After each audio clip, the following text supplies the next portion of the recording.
সবসময় মনে রাখবো, তাহলে এই শাবান মাসে আমরা 6টা ইবাদত করতে পারি। কয়টা ইবাদত করতে পারি? যে আমরা রাত্রিতে কি করব?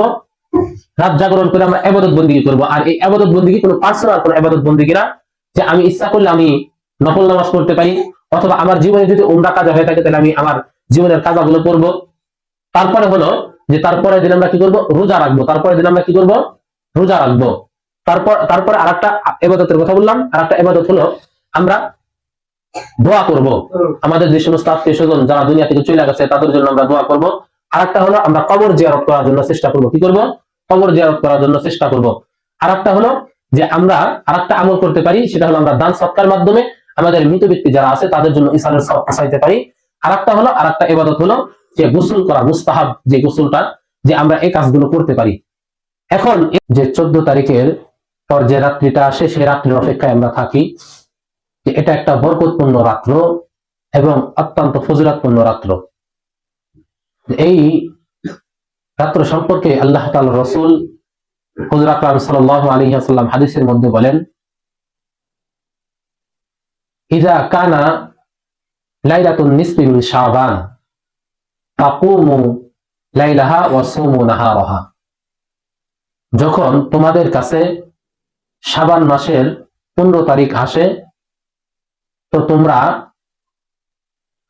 রাত্রি জাগরণ করো এবং 15 তারিখে তোমরা রোজা রাখো। দেখেন, আমাদের দেশে কিছু মানুষ আছে যারা এই সকল বিষয়কে তারা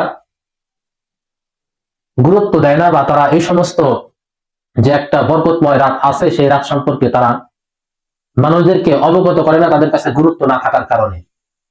অথচ আল্লাহ তাআলার রাসূল এই রাত্রিতে আমলের কথা বলছেন। আবার এক শ্রেণীর লোক যারা আছে যে অতিরিক্ত তারা আমল করতে চায়, যেমন যেই কাজ শরীয়তের মধ্যে নাই সেই কাজকে শরীয়ত হিসাবে চালাই দিতে চায়। যেমন আমাদের দেশে যে সমস্ত কাজগুলো করা হয়, তো এই কাজের কোনো ভিত্তি নাই।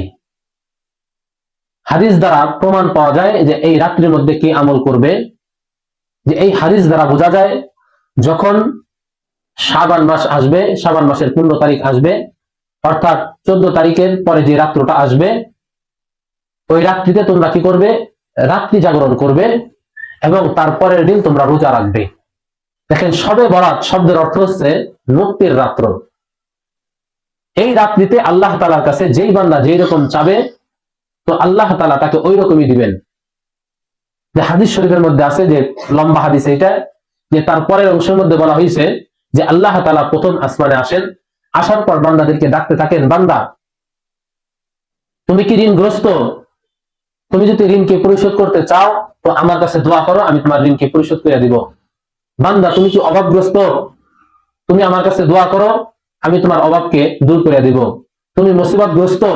তো এইরকম ভাবে বান্দাদেরকে উদ্দেশ্য করে ডাকতে থাকে, যে বান্দা তুমি যেই প্রয়োজনের জন্য আমাকে ডাক দাও না কেন, আজকে আমি তোমার প্রয়োজনকে পূরণ করে দিব। সুবহানাল্লাহ। তো হযরত আম্মা জান আয়েশা রাদিয়াল্লাহু তাআলা আনহা বলেন যে হুজুর আকরাম সাল্লাল্লাহু আলাইহি ওয়াসাল্লাম একদিন আমার ঘরে আসলেন।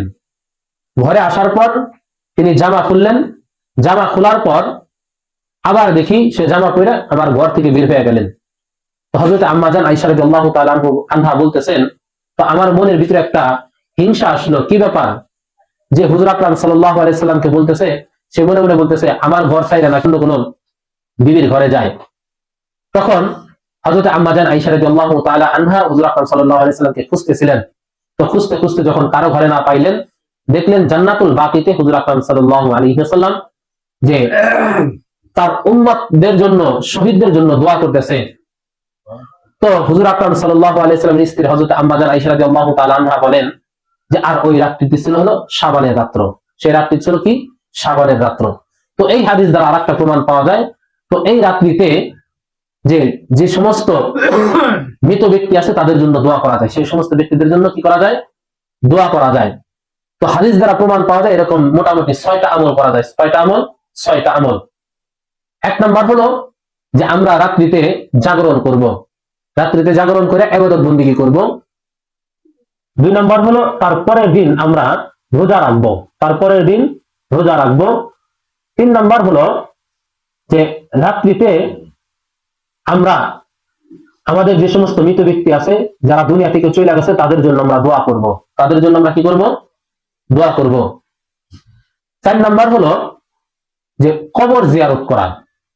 যেহেতু হুজুর আকরাম সাল্লাল্লাহু আলাইহি ইসলাম জান্নাতুল বাকিতে গিয়া তিনি এরকম কান্নাকাটি করতেছিলেন, আর জান্নাতুল বাকি হলো এটা কি, সেটা কি কবরস্থান। তো যেহেতু সেখানে গিয়া হুজুর আকরাম সাল্লাল্লাহু আলাইহি ওয়াসাল্লাম সাহাবায়ে কেরামদের জন্য যেহেতু এই শহীদদের জন্য যেহেতু দোয়া করছেন, তো এরকম ভাবে দোয়া করা। আর 5 নাম্বার হলো যে যেহেতু হুজুর আকরাম সাল্লাল্লাহু আলাইহি ওয়াসাল্লাম সেখানে নিজের জন্য দোয়া না চায়া তার আত্মীয় স্বজনদের জন্য দোয়া চাইছে, তো আত্মীয় স্বজনদের জন্য দোয়া করা। অথচ আমরা এই দিনটাকে এমন ভাবে বানায় নেই যে আমাদের দেশে যে প্রচলনটা আছে যে এরকম ভাবে আমরা কি করি, যে হালুয়া রুটির ব্যবস্থা করি। দেখেন, এই দিন একটা বরকতময় দিন। এই দিনে যদি আমরা ভালো খাবারের জন্য আয়োজন করতে চাই, আমাদের দেশে কিন্তু এখন ভালো আয়োজন হালুয়া আর রুটি না। যদি বলা হয় কোন বিবাহ অনুষ্ঠানের কথা যদি বলি যে খুব ভালো আয়োজন করা হয়েছে, তো ভালো আয়োজনের অর্থ কিন্তু হালুয়া রুটি না। ভালো মন্দ যদি খাইতেই হয় তো হালুয়া রুটি না। আর একটা 6 নাম্বার হলো যে মৃত ব্যক্তিদের জন্য দান সৎকার করা।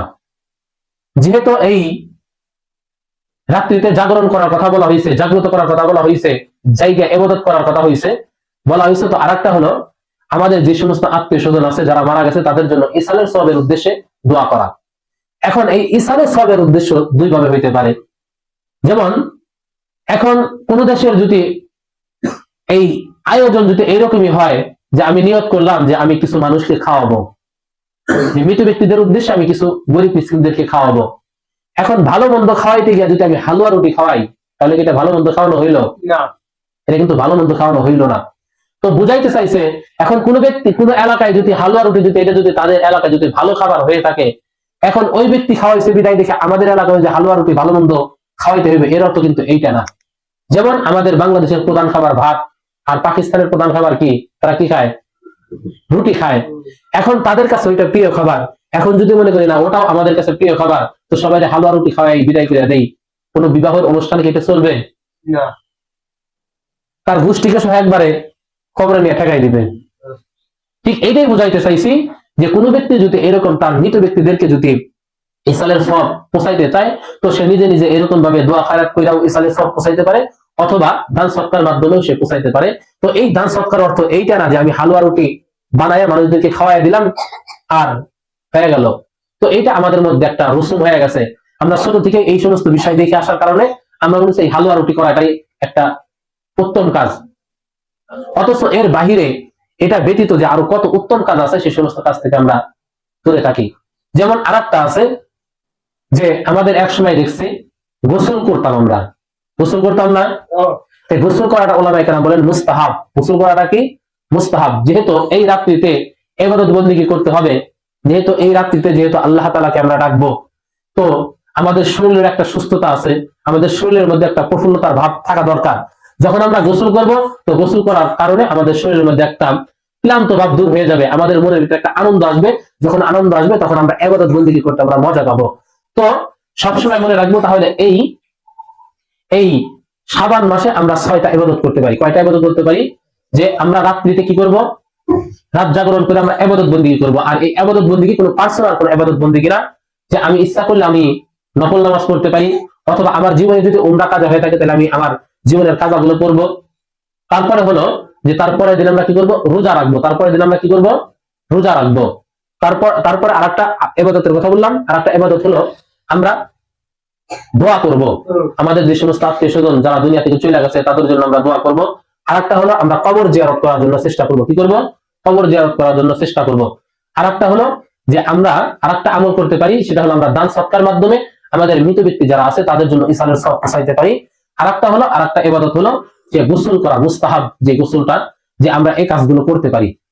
এখন এর বাহিরে যদি আমরা কোনো কিছু যদি বানায় নেই, তাহলে এটা ইসলামের সমর্থন করবে না, বা এটা ইসলামের কোনো অংশ হবে না, এটা ইসলামের কোনো অংশ হবে না। তো এই বিষয়গুলো যদি আমরা একটু খেয়াল রাখি, এই বিষয়গুলোর ব্যাপারে যদি আমরা একটু সচেতন হই, তো ইনশাল্লাহ আমাদের ইবাদত বন্দেগী শরিয়াত সম্মত ভাবেই হবে।